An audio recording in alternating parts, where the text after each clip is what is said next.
Hi everyone, how are you? Happy Monday morning. I hope you're all doing well. It's Sunday evening right now while I'm recording this, and I'm happy to be talking to you guys. Let me give you a little bit of a layout of what we're going to do for these next few videos. So in this video, we are going to finish the 1960s. Many of you, I hope, have your packets at home, which is great. Feel free to follow along, but if you don't, that's fine too. I don't expect you to have a packet for any of the next ones we do. So you're just watching the screen. You can take notes if you'd like, or you can just sit and listen. At the end of this video, I am going to ask you to choose one topic that we talk about in these next few slides. And from that point, do a little bit more research on it. Just, Google it and tell me a little bit more about what happened, why it happened, and why you're interested in it. So that'll be your very first assignment. And I outlined that in the email as well.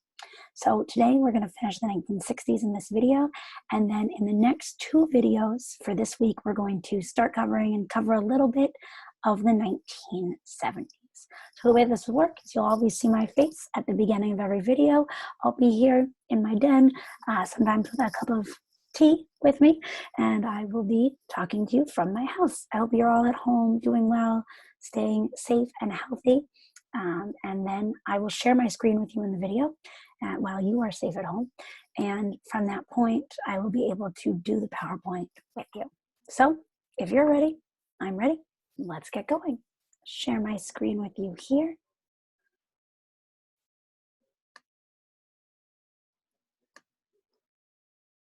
All right. So I'm going to click present from this point. There we go. I'm going to minimize myself up here so I don't distract you. And here we are. So the last thing that we talked about in our classes was when Malcolm X was assassinated. So we are picking up with slide number 25. In 1964, Congress authorizes troops to go to Vietnam. And in 1965, President Johnson sends the first troops in what would become a major source of division in the United States in the years to come. So his presidency, Lyndon Baines Johnson's presidency, ends up being dominated by the Vietnam War. Initially, he used caution, but pretty soon he had embroiled all of America into this war. All told, although we will talk a little bit more about this later, United States involvement in the Vietnam War lasted for 8 years, and it led to the deaths of 58,000 and more Americans. That Gulf of Tonkin resolution that Congress makes to authorize troops to go, that is signed in August of 1964. And we don't actually see those first ground troops until March 8th of 1965. But then, like I said, over the course of those next 8 years, this becomes a major source of contention and division within the United States.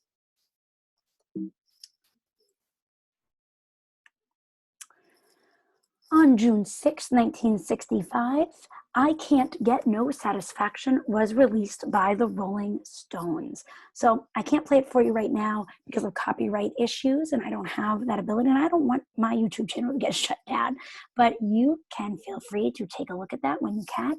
Just YouTube I Can't Get No Satisfaction, live or not. It's by the Rolling Stones. It was written by Mick Jagger and Keith Richards, and it is considered number 2 of the 500 greatest songs of all time from Rolling Stone magazine. By the way, Rolling Stone magazine did not get its name from the Rolling Stones. It actually got its name from a song by Muddy Waters and Bob Dylan called Like a Rolling Stone. And they think the number 1 greatest song of all time is Bob Dylan's Like a Rolling Stone. So Rolling Stone by Muddy Waters, and then Dylan's hit was Like a Rolling Stone. So between those two examples of Rolling Stone, that's how we see that magazine named. And the Rolling Stones have the hit I Can't Get No Satisfaction. It's really a song that explains the times. In 1966, Mao Zedong launched the Cultural Revolution in China. He believed that the current communist leaders at the time, remember, he had taken a step back after his second five-year plan, the Great Leap Forward, after that had failed. So he had taken that step back. Well, by the mid-1960s, he believed that the current leaders were taking the party and China itself in the wrong direction. And so Mao called on the nation's youth, on the young people, just like you, high school students, to purge, to get rid of the impure elements of Chinese society and to revive, to bring back the revolutionary spirit that had led to victory in the Civil War 20 years earlier and the formation of the People's Republic of China. Its tormented and violent legacy would resonate in Chinese politics and society for decades to come. He urged people to learn revolution by making revolution. The militia units, known as the Red Guards, stormed through with a goal to establish a society of peasants and workers in which all were equal. This lasted well into the 1970s, during which time thousands of people were either executed or imprisoned. In June of 1966, the National Organization for Women was founded.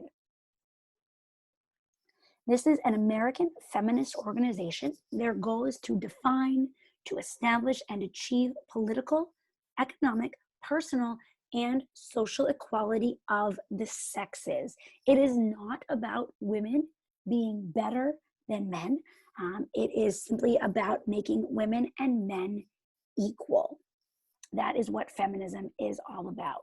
There are many different influences that lead to the rise of the National Organization for Women, including the feminine mystique, which we talked about, JFK's Commission on the Status of Women. It was a presidential commission that was focused on looking at how women were seen in the United States, and the lack of a civil rights amendment enforcement in 1964 when the Civil Rights Act was passed for no sexual discrimination. That was not being enforced. And so those influences and some others led to the founding of the National Organization of Women. And then in 1967, in June of 1967, the Middle East witnessed the Six-Day War between Israel and Egypt, Jordan, and Syria. So a little bit of background here. During the 1960s, throughout the early 1960s up through 1967, Syria, which you can see here on the map, had been repeatedly attacking Israel. They had been bombing those border villages between the two countries. Well, in 1967, after not fighting back at any point before that, the Israelis decided it was time for them to do so, and they used fighter aircrafts to organize that fight. Well, as they start to fight back, finally, after all that time of being attacked, Egypt gets involved. They order the United Nations to leave Gaza, this area down here, and the Sinai Peninsula, which is here. And they blocked Israel's only outlet to the Red Sea. Well, when this happens, when Egypt takes these actions, Israel sees this as grounds to go to war. So they attacked by air and then ground. And in a swift and stunning victory by Israel, we see in just 6 days, hence the name, the Six-Day War, a victory by Israel in that time. It takes just 6 days. There is a low-level war. It's waged for about 2 years later, but the major piece of war really only takes that 6-day period of time. In that 6 days of time, Israel occupies a lot of land. It is all of this land on the map that you see shaded in this slightly darker beige color. They occupied all of the Sinai Peninsula. They occupied the Gaza Strip. They occupied the West Bank. And they occupied the Golan Heights here, where Syria had before been attacking them. This is a major war in the Middle East. Takes place again in June of 1967, June 5th through June 10th. And it again does last only 6 days. Then on June 12th, 1967, so just a couple days after the Six-Day War comes to an end, we see the Supreme Court of the United States, Chief Justice Warren, still in charge, still known as the Warren Court. He handed down the decision in Loving v. Virginia, making it illegal for states to ban interracial marriage. If we were in class together right now, we would actually be watching the movie Loving. You are free to watch it on your own. I know it's on Amazon Prime. You may be able to rent it there or find it on demand. I'm not sure you can get it anywhere for free, but it does follow the story of the Loving family, whom you can see here, and explains their part in the fight to stop it being illegal for interracial marriage to occur. So after Loving v. Virginia, who, the Warren Court decided many key civil rights cases, this simply just being one of them, with major impacts on society. But after Loving v. Virginia is decided, states were no longer able to ban interracial marriage. We see in 1967, especially during that summer, we see a lot of racial tension break out into violence. So riots break out in major United States cities, mainly Detroit, LA, and Newark, although there are others, but these are some of the most violent. The 1967 Detroit riot, also known as the 12th Street riot, was a violent public disorder that turned into a civil disturbance in Detroit, Michigan. We also see riots occur in Newark, New Jersey in the summer of '67, and previously they had occurred in LA in 1965. The 159 riots that occurred around the country during the summer of 1967 gave the summer the nickname the Long Hot Summer of 1967. These riots resulted in almost 100 deaths, over 2,000 injuries, and the arrests of over 11,000 people. These riots together were among some of the most violent and destructive riots that have ever taken place in U.S. history. At the end of the summer of 1967, we see Thurgood Marshall become the first African-American justice to sit on the United States Supreme Court. He served from October of so he's appointed in August of 1967. He doesn't actually take his seat on the bench until October, and then he serves from October of 1967 until October of 1991. At that point, he was almost 82 and a half years old. He died in January of 1993 at the age of 84.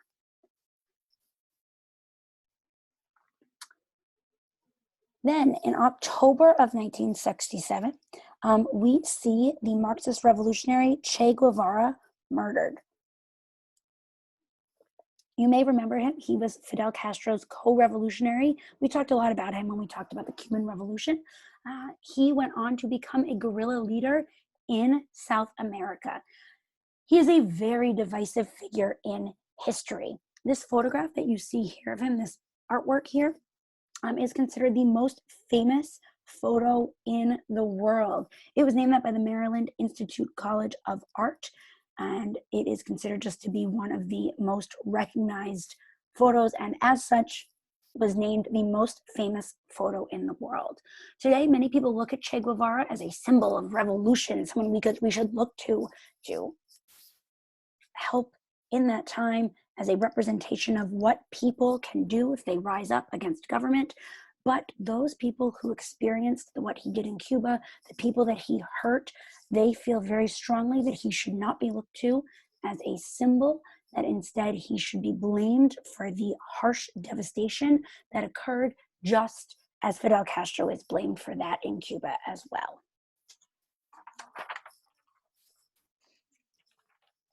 We are moving quickly here, folks. I know that, but we do have a lot to get through here, and I only want to talk for so long in one video. This is going to be the longest video we do, just so you know that now. But we do have to get through the 1960s. So we're getting close. We are almost done. I'm just trying to push through. So In March of 1968, we see the My Lai Massacre occur. This occurs during the Vietnam War. It is a large killing of helpless inhabitants of a village in South Vietnam, and it was carried out by United States troops. The United States Army members actually took on this killing, and they murdered all of these people. It prompted global outrage when this happened, and it also increased the already large anti-war sentiment in the United States. In November of 1970, a court-martial charged 14 officers in a cover-up, but eventually most of those charges were dropped. So nobody was ever really punished for this massacre. Then in April of 1968, Martin Luther King Jr. was assassinated in Memphis. He was assassinated by a man named James Earl Ray. He pled guilty to avoid the death penalty eventually. Martin Luther King Jr. died at the age of only 39. He was a major civil rights leader. He was considered to be the most visible spokesperson, the most visible, well-known, and important leader in the movement from 1955 until his death in 1968. We watched his I Have a Dream speech at the Lincoln Memorial. You know firsthand how powerful his speech was. You know how powerful his words were and how they really gave hope to an entire nation of people. His death shocked the world. If you could take a few minutes, please go to YouTube. You can search for this 1968 King assassination report from CBS News and learn a little bit more about exactly what happened that evening. Just over 2 months later, we see Robert Kennedy also assassinated. He was assassinated in June. He was celebrating his win. He had just won the California Democratic primary. He was running for president of the United States. He was an American politician. He was a lawyer. He had been the United States Attorney General, and then he was a senator. He was a senator when he was running for president, and so he was a senator when he was killed. He was known for his work in civil rights, his fight against organized crime, and his work with Cuban foreign policy and trying to affect change in Cuba. These two events together in 1968 really made 1968 a very hard year for many people. We also see a major turning point in the Vietnam War in 1968.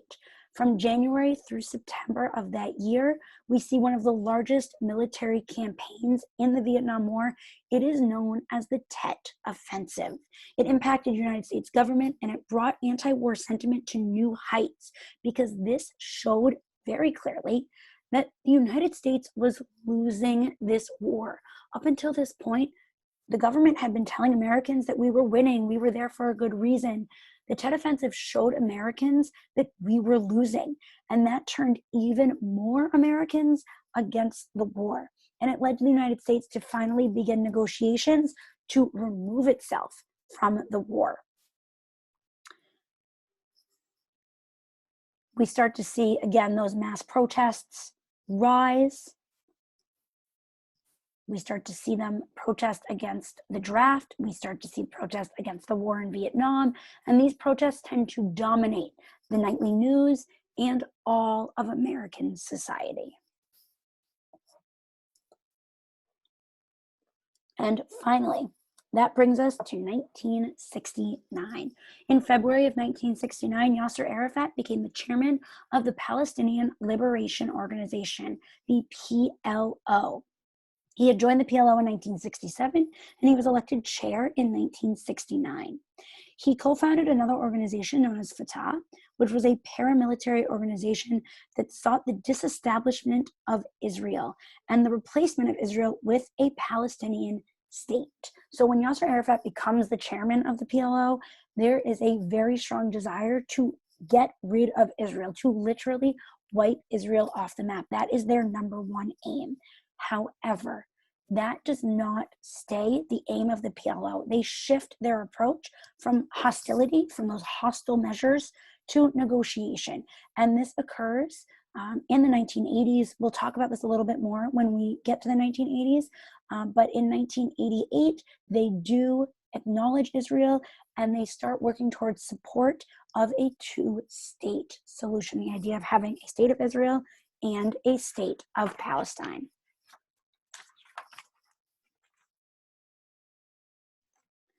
In June of 1969, Stonewall Inn becomes a major moment, a major turning point in history for gay rights. So the Stonewall Inn, which you can see here in this bottom left picture, was a gay bar and tavern in Greenwich Village in New York City. These riots are spontaneous, violent demonstrations by members of the LGBTQ community against a police raid that occurred on June 28th, 1969. The police raided the bar, and when they raided it, these members of the LGBTQ community started to protest that raid. This is considered the most important event, this huge push for the gay liberation movement and the modern fight for LGBTQ rights in the United States. This is a major part of the gay rights movement, the era of the gay liberation movement, and it's really that turning point where we see in the late 1960s, this focus starts to come to fighting for more rights for the LGBTQ community. Then in July of 1969, on July 20th, 1969, Neil Armstrong became the first man to walk on the moon. He did this as part of the Apollo 11 flight. His famous quote from this is, "That's one small step for man, one giant leap for mankind." So Apollo 11 landed on July 20th. Armstrong walked first on the moon, and Buzz Aldrin was next. This event, Americans officially walking on the moon, beating the Soviets, effectively ended the space race. Then, in August of 1969, we see the Troubles begin. So from the late 1960s until 1998, Northern Ireland suffered ethnic and political violence known as the Troubles. So the Troubles exist all because of one question. Should Northern Ireland remain a part of the United Kingdom, the UK, or should it join the Republic of Ireland? Well, in 1969, Protestants attacked the Catholic neighborhood of Bogside, and the Catholics in Belfast rioted as a result, and it is those riots that are considered to be the official start of the Troubles.